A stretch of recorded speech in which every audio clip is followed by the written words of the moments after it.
So, did you know that there's over 140,000 rail track miles across the United States? Or that there's over 250,000 railroad crossings across the United States?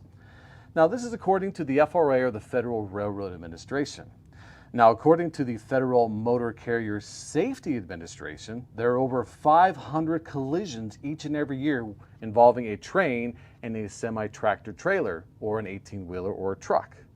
That is a lot, and it seems like we're getting word of a collision each and every month, if not each and every week, of these collisions happening.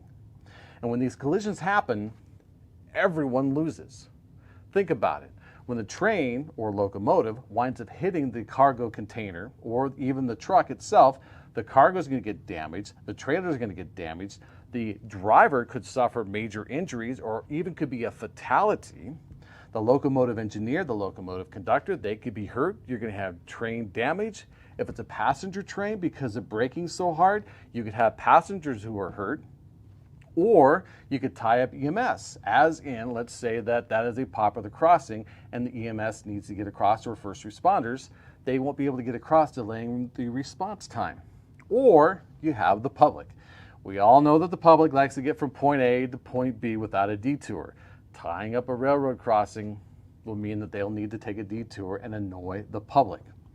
So, how do we deal with this? Well, if you're a load planner or a route planner, do you think about the different routes and different crossings that the driver will be crossing over?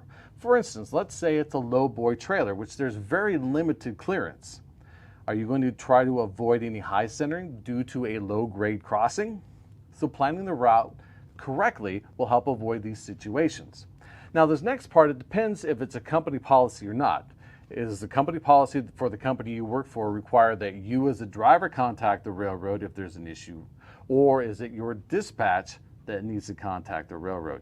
Keeping in mind, don't call 911 first. When you call 911 first, you delay the response in stopping the trains and also delaying the response for emergency personnel. So, with that said, if you're the driver, hop out, find the blue ENS sign, contact the railroad with the contact number on the sign, and give them the railroad crossing. That railroad crossing will tell the railroad exactly where you're at so they can send the response as required. Now, if you are the dispatcher for the logistics or freight company, receive the information from the driver, the contact information as in the number and the railroad crossing, and contact the railroad.